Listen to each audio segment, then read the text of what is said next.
mi gente, bienvenidos a la table de Maria. Je suis Maria Sanz et aujourd'hui, on s'est fait une recette réconfortante. On s'est fait une soupe repas inspirée de la gastronomie italienne.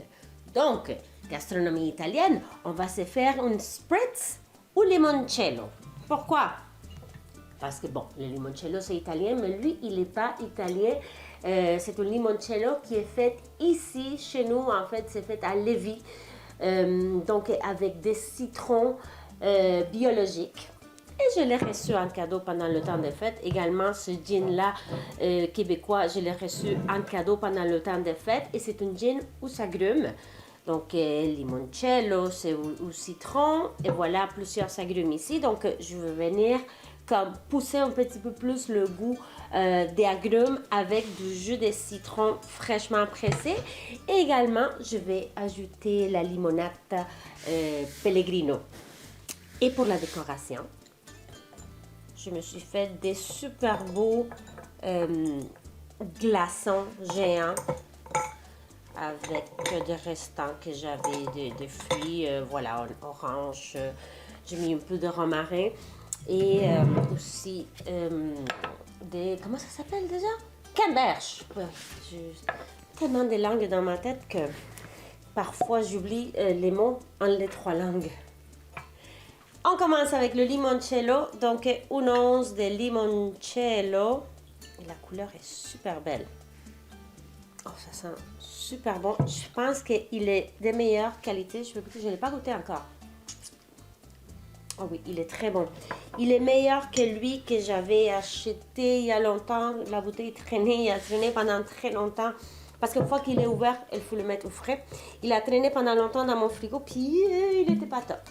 Mais lui, je l'aime plus. Et on va ajouter aussi à part égale le gin aux agrumes. Normalement, les spritz, comme l'Aperol Spritz par exemple, que j'aurais pu faire un Aperol Spritz aujourd'hui aussi parce que j'en ai de l'Aperol fait ici également. Mais ça sera pour une autre fois. Et donc, un spritz, on veut toujours l'allonger avec quelque chose de pétillant. On aurait pu le faire avec du Prosecco, mais aujourd'hui, je vais le faire avec la limonata. J'ajoute mon jus de citron fraîchement pressé. Et je vais garder l'autre moitié parce qu'on va l'ajouter à la fin dans notre soupe. Je ne vous ai pas dit encore c'est quelle soupe qu'on se fait. C'est une soupe repas, une soupe consistante. Une soupe qui est très populaire ici, à la maison. Parce que je fais un gros chaudron et les enfants arrivent de l'école, ont faim, peu importe la fin de semaine, donc chacun se fait son bol. Et je réchauffe dans le micro-ondes et c'est parfait. Donc, allez, on y va. Check, check, check.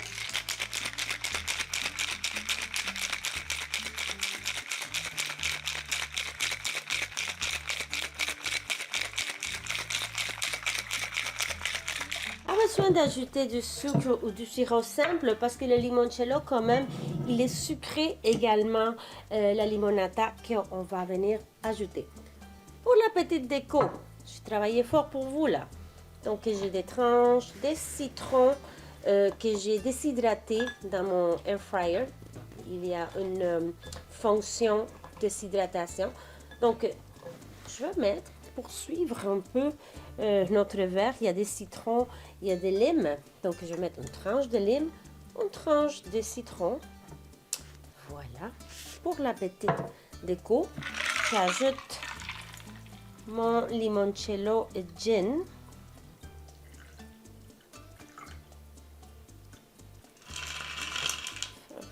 Pas gaspiller. Et ensuite, on va venir allonger avec la limonata.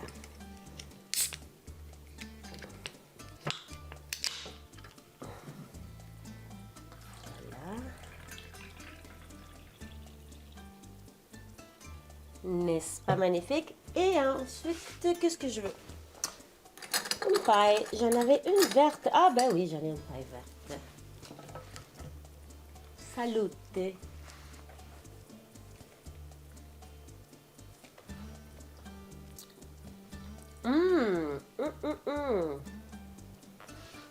Ça là, cet été, c'est certain que je vais en faire.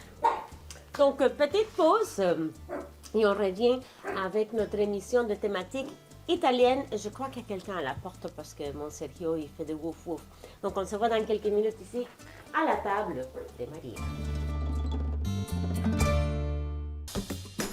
Alors, qu'est-ce qu'on se fait aujourd'hui? On s'est fait une Italian wedding soup, donc une soupe de mariage italienne. C'est pas nécessairement une soupe de mariage. Je vous explique. En italien, parce que là, j'apprends l'italien. Là, ça va pas trop bien, là, parce que, bon, j'étais très occupée dernièrement. Donc, mon Duolingo, là, il m'envoie des messages à tous les jours. Hein? T'as pas fini tes leçons? Bon, voilà, je vais m'en mettre. Donc, c'est la minestra maritata. Donc, minestra maritata, ça veut dire soupe mariée, quelque chose de la sorte. Pourquoi? C'est pas parce qu'on sert la soupe lors des mariages en Italie. Non, c'est parce qu'on va venir, un mot que j'utilise beaucoup en cuisine, marier le bœuf, parce qu'on va faire des boulettes de bœuf, des mini boulettes, des polpettini, dans le bouillon de poulet et avec des légumes. Donc, supposément, ça se marie très bien. Et pas supposément, oui, je le sais, parce que, comme je vous dis, là, c'est une soupe que je fais assez souvent ici à la maison. Donc, c'est pour ça, c'est le mariage entre la viande et les légumes. Donc, ici, j'ai du pain blanc tout simple. Voilà, que j'achète pour les enfants, parce que moi, j'en mange pas. Mais bon, les enfants, c'est ça qu'ils aiment. Que je vais venir humidifier, tremper dans le lait. Donc ça, on le fait souvent aussi dans les albóndigas que je fais à la façon espagnole. C'est super parce que ça fait des boulettes qui sont moins tough, moins denses, sont des boulettes plus moelleuses. Donc, on laisse tremper le pain dans le lait. Ensuite, ici, j'ai du bœuf. Alors, ça, c'est une petite quantité parce qu'à la maison, parfois ici, on est 6, 7, dépendant, si tous les enfants sont là avec leurs copains, copines. Et c'est une quantité avec laquelle je ne pourrais pas faire un repas complet pour toute la gang. Donc, il m'est resté quand j'achète ma viande chez Costco. Puis, on va mettre des pâtes. Parfois, je fais les pâtes moi-même. Aujourd'hui, je ne crois pas que je vais avoir le temps de le faire. On verra, peut-être. Donc, en attendant, je coupe très finement de l'origan frais et du persil. Ça va venir vraiment aromatiser les boulettes. Donc, j'ai ajouté également la chapelure. Donc, on a le pain trempé et la chapelure. Ça va donner un petit peu plus de structure à notre soupe. Également, on va ajouter de l'ail que je vais venir râper. Comme ça, on ne trouvera pas de gros morceaux d'ail là dans les boulettes. Donc, ça qui me reste ici, on va l'ajouter ensuite dans la base de notre soupe qu'on fera avec des légumes. Donc, je fais attention à mes ongles parce que là, parfait, excellent. Ensuite, on ajoute du parmigiano reggiano. J'ai un petit morceau ici de parmigiano. Il faut que ça soit écrit sur la croûte parmigiano reggiano, comme ça vous savez que c'est le vrai. Donc, on en met un peu dans la préparation de la viande, mais aussi à la fin dans la soupe. Vous pouvez utiliser aussi du pecorino romano, c'est très bon. Un petit peu plus. Ça aussi, disons qu'il ne dure pas longtemps ici, le fromage parmigiano. Ok. juste une petite quantité là. Donner un peu de goût à notre préparation. Ensuite, je vais prendre l'oignon qu'on va mettre ici dans les légumes qu'on va faire quand on va faire la base de notre soupe. Mais ce que je vais venir faire, c'est également la râper pour l'ajouter comme ça. On n'aura pas des gros morceaux d'oignon. Attention les doigts. Ça, je la mets de côté. Parfait. Oignon.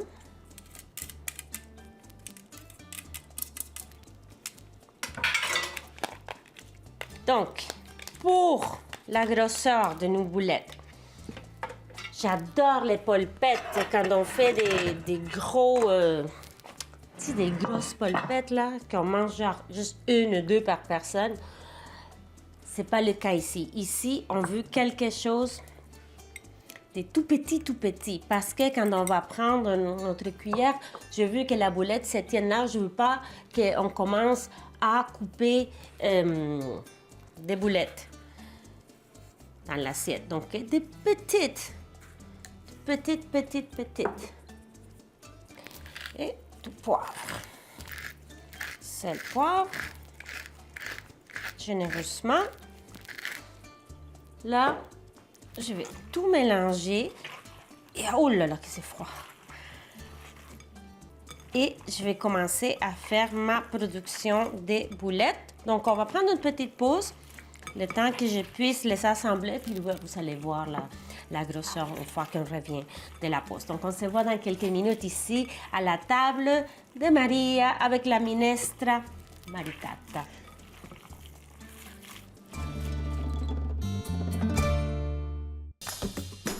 Voilà ma petite production de petites boulettes. Donc là, je vais les faire revenir dans l'huile d'olive. Vous avez 2 choix. Ça soit les envoyer au four ou sinon les faire frire ou les faire revenir. Mais vraiment pour donner une coloration. Pas pour les cuire complètement parce qu'ils vont finir la cuisson dans le bouillon. Donc tout simplement donner une belle coloration. Voilà. Puis là, je vous dis, là, j'ai pas fait toute la quantité de viande. Je vais en faire d'autres choses avec cette viande-là. Donc, juste le faire colorer. En attendant, pendant que les boulettes prennent la coloration, je vais couper mes légumes. Donc, carottes, céleri, oignons. Pour l'instant, parce que ensuite, après, on va ajouter des légumes, en fait, des feuilles vertes. Normalement, c'est fait avec les scarola, mais c'est très difficile à trouver. Donc, oui, j'aurais pu trouver, si je cherchais vraiment beaucoup, là, au marché Jean Talon, mais dans les épiceries, tu sais, grande surface, je n'ai jamais vu. Donc, ce qu'on peut faire, c'est le remplacer par du kale ou des épinards. Aujourd'hui, je vais mettre les 2 parce que je veux que ma soupe soit assez consistante nutritionnellement parlant. Parce que ici, là, vu que c'est une soupe repas, je veux avoir toutes mes protéines, des vitamines, toutes des bonnes choses, des fibres. Donc, c'est pour cela que je vais ajouter les 2. Peut-être juste avec une carotte. Donc, j'essaie de couper mes légumes à peu près de la même grosseur. Et on va avoir des carbohydrates aussi parce qu'on va ajouter des pâtes, des petites pâtes. Normalement, ça peut être pastine, ça peut être de petites nouilles, quoi d'autre, peu importe, les pâtes que vous aimez. Ou sinon, les petits cercles aussi, je vais regarder là qu'est-ce que j'ai dans le garde-manger. J'en ai plein de choix. OK, même chose pour le céleri. OK, petits cubes. Et aujourd'hui, j'ai pris la peine de mettre mon mascara hydrofuge, donc ça veut dire waterproof. Okay, comme ça, il n'y aura pas de soucis si je pleure. Donc, je vous dis là, j'ai oublié de mettre un œuf dans mon mélange. Et l'œuf est là. Je le voyais tout seul, il me regardait. Oh, tu m'as oublié. Mais c'est pas grave parce que je vois que mes boulettes se tiennent super bien. Parce que l'œuf, vraiment, c'est pour que ça fasse comme une colle, là, pour que le bœuf puisse se tenir, mais j'en ai pas besoin. Donc, je vais continuer avec le coupage de mes légumes. Aussi, une fois que les boulettes soient dorées, je vais les enlever parce qu'on va venir commencer avec... c'est ça, on va faire revenir les légumes, puis on va ajouter le bouillon de poulet fait maison. Donc, on se voit dans quelques minutes ici à la table de Maria. Les boulettes sont super bien colorées. Mes légumes, donc oignons, céleri, carottes, sont coupés. De l'autre côté, dans mon chaudron, j'ai de l'huile d'olive qui chauffe. Donc là, oui, c'est une soupe de base, mais ce qui est très important ici, c'est de ne pas sauter les étapes, dans le sens que c'est, on fait une soupe, on va mettre les légumes, on va les faire bouillir avec, dans le bouillon, et on va mettre les boulettes pas cuites dans le bouillon. Oui, vous pouvez le faire, mais ça ne sera pas la même chose. Parce que le fait de faire revenir les légumes, ils vont prendre une autre couleur, la saveur aussi. On va venir les réveiller, faire ressortir les sucres également pour les boulettes. Donc, je vais venir rajouter mes boulettes pour qu'elles puissent se rencontrer avec les légumes. En fait, pour qu'ils puissent se marier. Parce que c'est une soupe maritata.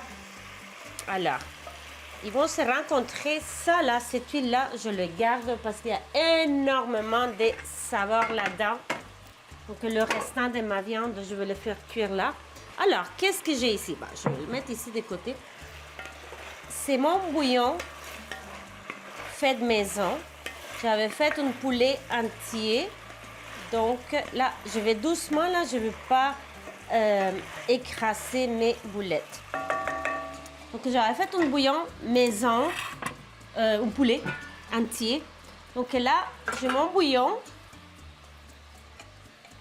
Pourquoi j'ai laissé tout ça ici? Parce que je vais vous montrer quand je fais cette sorte de préparation. Je garde toutes ces choses-là, ça, puis je fais mes bouillons. Évidemment, vous pouvez le faire, vous pouvez l'acheter. Donc là, je vais le prendre. Vous voyez, tout plein de légumes là-dedans. Et je vais juste garder mon bouillon. Donc, tiens, les carcasses des poulets, des restants d'oignons, toutes sortes de choses. Il ne faut rien gaspiller. Okay. Vous voyez, feuilles de laurier. Voilà. Donc, je vais continuer à passer mon bouillon au tamis pour l'ajouter dedans. Et pour, voilà, pour finir notre soupe. Donc, on se voit dans quelques minutes ici à la table de Maria avec la soupe mariée italienne. Donc, j'ai porté à ébullition. J'ai ajouté évidemment mon bouillon de poulet fait de maison. Là, j'ai trouvé du orzo dans mon garde-manger. Lui, il prend 5 minutes. Donc, je vais ajouter à l'œil. Juste comme cela pour le côté carbohydrate de notre soupe. Ensuite, je vais ajouter également du kale. Donc, on va juste enlever toute la partie du milieu qui est plus coriace. Puis, on va commencer avec le kale. En fait, je veux de petits, tout petits là, parce que on ne veut pas de grosses feuilles de kale.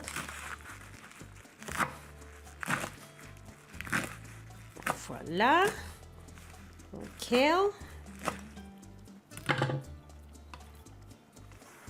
Boum. Il va réduire. Également, je vais mettre un peu d'orégano frais. Juste une petite touche d'origan. Le persil, on met tout là. Tout. Ça va donner énormément de goût. On a déjà mis dans les boulettes l'origan et le persil, mais vu qu'on le met maintenant à la fin, ça va goûter différemment et ça va venir aromatiser le bouillon. Voilà. Et on ajoute des bébés épinards. Ça a l'air de beaucoup, mais ils vont réduire. Parfait. Donc, petite pause, juste le temps que le ourceau soit cuit, le kale et les épinards. Et on fait le montage de notre assiette de la minestra maritata à la table de Maria.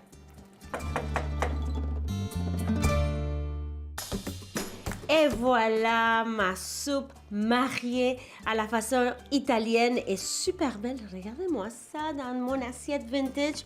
On va finir le tout avec un tour de moulin, donc du poivre. J'ai goûté avant pour ajuster les assaisonnements. Donc, j'ai mis du sel. Là, à la fin, on ajoute dans l'assiette, dans le bol, le jus de citron. On ne veut pas l'ajouter dans la soupe parce qu'on va la garder longtemps et le citron n'aime pas trop se faire chauffer dans ces cas-ci. Puis là, on va ajouter aussi une belle quantité de parmigiano reggiano. Elle est super chaude. Donc, et sur ça, je vous dis buen provecho et je vous invite à nous suivre sur les médias sociaux. Et aussi, je vous invite à me regarder encore une fois la semaine prochaine. Et voilà, avec mon limoncello spritz, je vous dis bon appetito et hasta la próxima. Besitos, buen provecho.